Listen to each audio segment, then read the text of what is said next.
Welcome to the Leftovers here on Cinema Gulp. I'm Ben, joined as always by Kat from the Phantasmagorium Show. This episode of the Leftovers, we are tackling some of the films from the end of 2024 and moving into the dumping ground of 2025.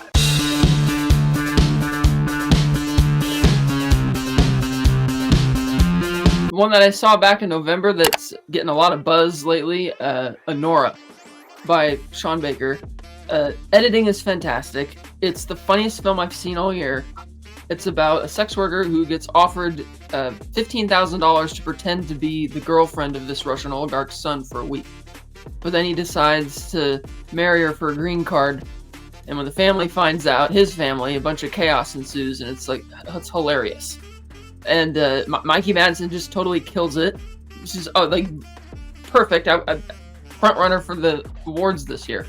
But that was very good. And not only is it very funny, but it's also quite touching and dramatic. And it has a few really big, heavy moments that you don't expect to be in there. So it was an excellent film. My favorite Sean Baker movie so far. Highly recommended. I'm going way back for my first pick. I think it came out at the ass end of summer. Just getting to it now. It's Cuckoo. This movie was disappointing to me. I'm a huge fan of Hunter Schafer, and I really wanted to like it. Though she's really good, the movie just meanders for 2 hours and gives you really nothing new or interesting. A lot of mind-scrambling games, which could be good, maybe in the hands of somebody like Aronofsky. Not scary, not very well made. It was just sort of a whatever movie, and I was hoping for better. I saw it. I thought it had some really great eerie atmosphere, but the plot was really convoluted. It had a really weak climax, and it just, it didn't do it for me. Sounds like we're on the same page with that one. Yeah. Another big one, The Substance, one of the most unique films I've seen in a while. A really great satire on, the absurdity of beauty standards in the entertainment industry. I think it's shot really well. You have the juxtaposition between the two lives. One is really dull and depressing and slow, and the other's just fast and energetic and frenetic and bouncing off the walls, and it's hilarious. And it's just so bonkers. I mean, the third act is going to probably make it or break it for a lot of people. I for one thought the third act went a little long, but it's I'm hard pressed to find anything more wildly original last year, and it was great. Demi Moore career best performance already out, so I highly recommend The Substance. Very gross out, but very body horror. I think David Cronenberg would be proud. I don't know what this says about me, but I wanted the third act to go on longer. I was just loving the absurdity, the gross, the grotesque imagery. I loved it. I loved The Substance. So another one of mine is a little bit further back, and it is Speak No Evil. I just never got a chance to talk about this movie, a remake of a movie that came out only a couple of years ago. I've now seen both versions, and I think they're both great in their own ways. This one, being a Hollywood production, refuses to go all in towards the end, and I think that's where it fails to be a great movie.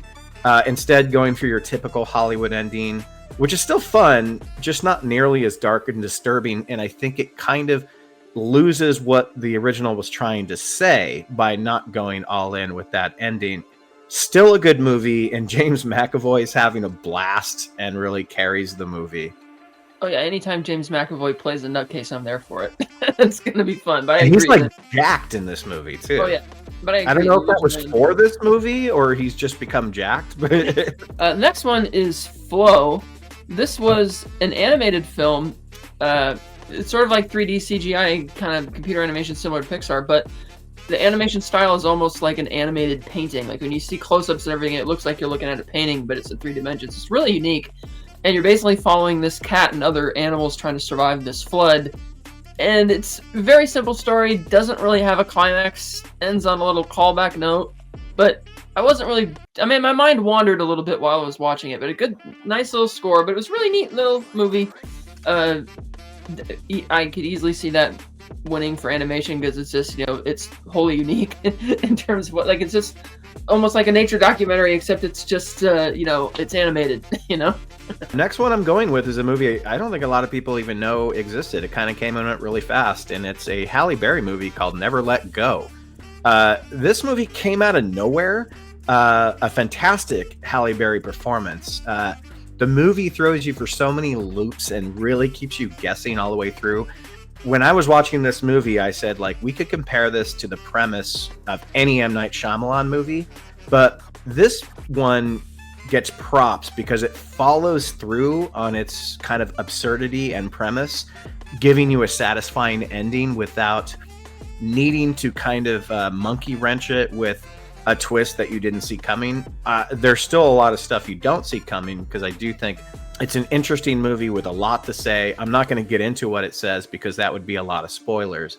But Never Let Go it's an interesting experimental horror movie. It challenges you a little bit here and there. I'm not saying it's brilliant, but I quite enjoyed it. I've got The Damned. This is a story about these fishermen at a fishing outpost in the Arctic. And they've had a horrible season. They're barely catching anything. And one day they see this ship sink that they figure got swept in by the storm too close to shores. And they're debating the ethics of whether or not they should save them. And they ultimately decide not to, because they don't have any food to survive barely themselves through the winter. And there's one of the women who works there at the fishing outpost among them is very superstitious about the jogger, which is local lore about, like, vampire, zombie type thing. And chaos starts ensuing. And the tension and suspense is there. It has some good scares. Some of the shots I would have changed to capitalize on certain moments, and the ending was a bit abrupt, but I think this is actually a pretty decent chiller Norwegian film that I would recommend seeing it. Smile 2, a much better film than its bland paint-by-numbers predecessor. Naomi Harris gives much too good of a performance for a movie like this, but hey, that's why it works. Neither of these Smile movies really make any sense at the end of their runtime, but this one is all about the ride, and it's a blast with a really powerhouse performance from Harris. It's a good horror movie, even if at the end of it you're like, well, this whole movie's a nitpick. But I just found it a very fun movie, a very enjoyable movie to watch, mostly because of her performance in this. Next, The Brutalist. This is getting a lot of buzz. Shot for $10 million in 31 days. Again, the business should pay attention because it looks amazing, especially because it's a period piece. And it's like they do creative ways to get around that. For instance, if you want a cityscape, rather than shooting it at ground level where you'd have to have all the cars and all the window dressings for the shops and all the costumes, like, we'll shoot the historical buildings in the city above, like the second half up. So it's like, okay, we know where we are. And a lot of neat ways like that they get around the budget. And the movie is split in two halves. Part one's an hour, 40 minutes. And part one is excellent, as you see this Hungarian immigrant post-World War II immigrating to America to live with his cousin for a bit, and then through circumstances ends up working for this super waspy rich guy played by Guy Pearce, who gives a really good performance, and commissions him to build this cultural arts center as a tribute to his late mother, with brutalism art style, except one of the strong themes of the film is, capitalism not understanding art, and nobody on the project understands it, and they're trying to cut corners on it, and they're not listening to the guy, and and then part two is also an hour and 35 minutes long, but it kind of loses me a bit in part two. It's kind of obvious that they just want to focus on his life with these super top 1% people. Like, there's a whole interlude where he's working and living in New York that they just kind of gloss over it. The film doesn't really have much of a conclusion. It's like it's trying to build to some kind of catharsis that never really comes. And excluding the intermission, which is 15 minutes, the movie itself is 3 hours, 15 minutes long. Does not feel like it. It goes by relatively fast. I never once checked my watch. It was, again, great performances. I would not be upset if Adrian Brody won the Oscar. Best performance of his since The Pianist. The ending, the epilogue is really on the nose. And I just feel like when you spend that much time watching it, there should be a conclusion to this story. Like, okay, where are we kind of going with this? But it's still very well made. Okay, next up for me, and I do not expect Kat to have seen this, nor anybody else who's watching this video, and it's Werewolves. This movie is hilariously terrible in all the best ways. Frank Grillo fighting werewolves in Tony Stark tech, throwing out awful one-liners. I have no idea how this movie got a theatrical release, but I'm glad it did. The people I saw it with, we were laughing for almost 100% of the time and loving the experience. Sometimes it's just great to watch junk and let it make you laugh and smile. Nothing scary about this movie. only entertaining because of its awfulness. Frank Grillo really hamming it up. Yeah, Werewolves. That movie sucks. Bite me! The Return by Umberto Pasolini, a drama, anti-war film about the final chapter of the Odyssey. Ralph Fiennes plays Odysseus, Juliette Binoche is Penelope, his wife, and it begins with him washing ashore in Ithaca, and you don't get any sense that anything supernatural happened to this guy on his way back. And he feels like a lot of shame because he took all the best sons of Ithaca to go to Troy, and even though they won, they have got nothing to show for it. And the movie is just how she's having to fend off the suitors. You have Marwan Kenzari, who's very effective as the primary antagonist, as the lead suitor. I thought he's a much better villain here than he was in the Aladdin remake, as far. But it's such it is slow. It's a really great performances, I thought, from the two. I mean, inevitably people are going to be comparing Ralph Fiennes with, is Matt Damon playing Odysseus, I guess, in the upcoming Nolan film. But I really loved it. A lot of people were kind of miffed by it because they thought they were kind of, it's too slow. I really liked it. I highly recommend it. One of my favorites of the year. Okay, next up for me is Heretic. One of the best screenplays of 2024, in my humble opinion. Hugh Grant at his absolute best. Sophie Thatcher and Chloe East are also brilliant here with some banter that is just hilarious and also very character building. The film made me think harder than I think I ever have about religion and the purpose, the growth, and the history of it. Are we all just bred to be followers or to be followed? The bottle location of one house, the characters, the back and forth of ideologies and personal significance makes it just such an interesting watch. It came out of nowhere. We just wanted to check it out because it looked a little strange. It looked a little M. Night Shyamalan, but boy, is it not. It's a thinker, and it was in my top 10 of 2024. I think it's sort of a brilliant movie, even if it makes some decisions towards the third act that may weaken it. I still really enjoyed it, and I love there's some bait and switch when it comes to who comes out at the end, which I think is really, really cool and ballsy. I just thought Heretic was fantastic. Belief in the supernatural or belief in God is completely different from organized religion. So he can be saying all the things that he's saying about or all these other cultures borrowing from each other for, Joseph Campbell 101, and still be a religious person, because those are two different things. So I thought it was really good, really fun movie. I mean, both fun in a different, darker way, but I highly recommend it. Oh no, sometimes movies that take on harsh subject matter or even a subject matter that you maybe don't care about, if the script is good enough and it challenges you because it's challenging the characters, it makes it a fun watch. Like this movie, even being a think piece, it's very rewatchable because Hugh Grant is so good, Sophie Thatcher's so good. I have The Order. This is a true story about the attempt to take down the neo-Nazi white supremacist group called The Order back in 1983. You have Nicholas Hoult playing Bob Matthews, the leader of The Order, and he's really good and really creepy playing this guy who's, on the one hand, intimidating, but also a real douchebag, especially the way he treats his wife and things like that. It was great seeing Jude Law in a lead role again. He's the FBI agent trying to catch him. It captures the incompetence on both sides in terms of, how haphazard and poor the law enforcement is at trying to actually stop these people versus, just how incompetent the people they're trying to catch actually are. And it's a decent little cop thriller. I mean, it didn't blow me away or anything, but I was like, oh, what's this? And I thought I'd check it out. So yeah, it's a good movie. So as we start moving closer to 2025 for me, I got Nosferatu, and I think Kat and I are just going to go back and forth on this because we both have this one.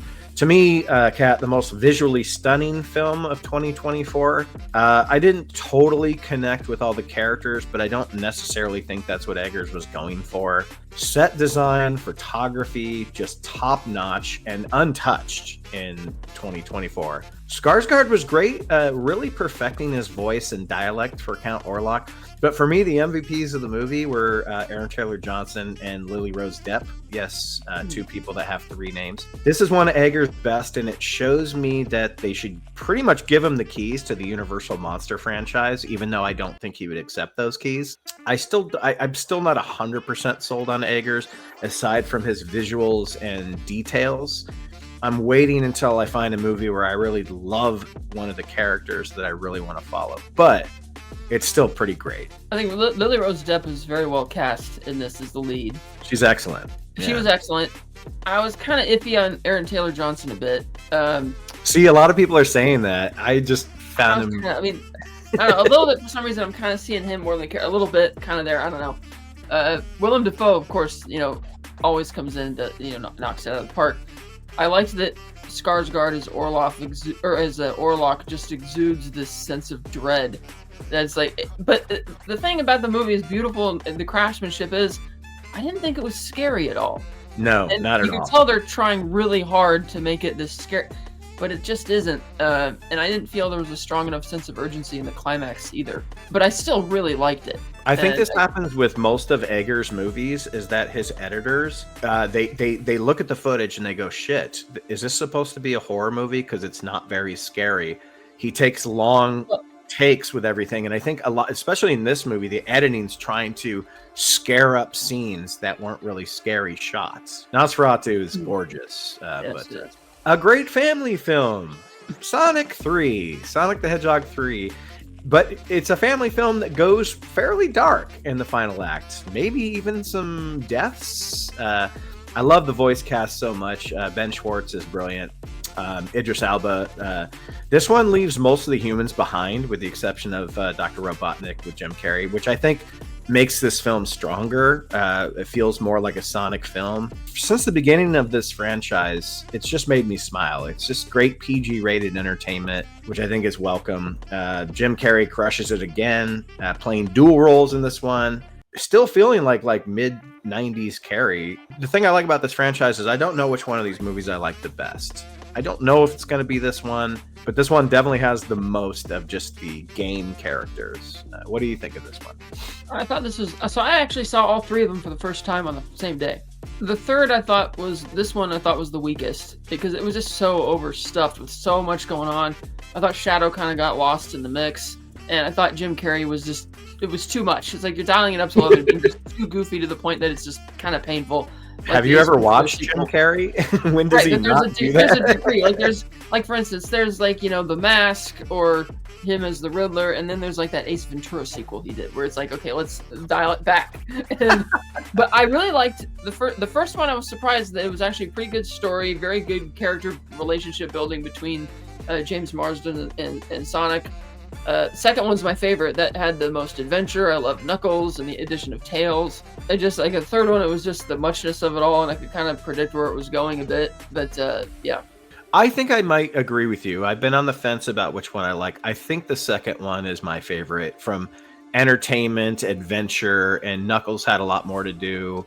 The first one has the heart, because that's where you're meeting the characters, and this one, again, like I said, James Marsden's an afterthought. He's barely in it, and that's fine. Oh, yeah, because that was one of the highlights in the first two movies, is the chemistry that they have and that strong bond, and he's barely in the third one. Final for me, Cats, and I just saw this yesterday because it just came out this weekend.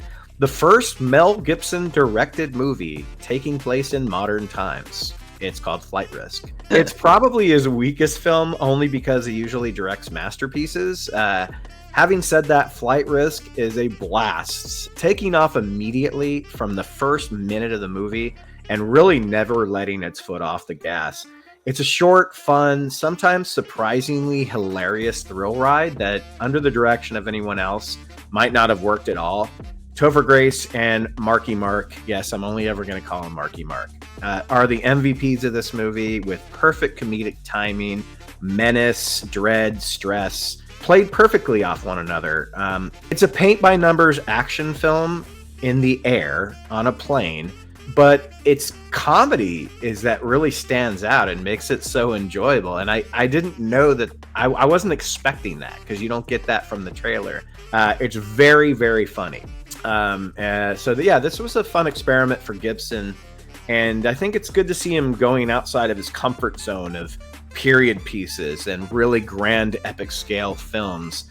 And it's very toned down when it comes to, because he loves his squibs. He loves his violence, and this one, it's because it's like a bottle movie where it just takes place in a plane.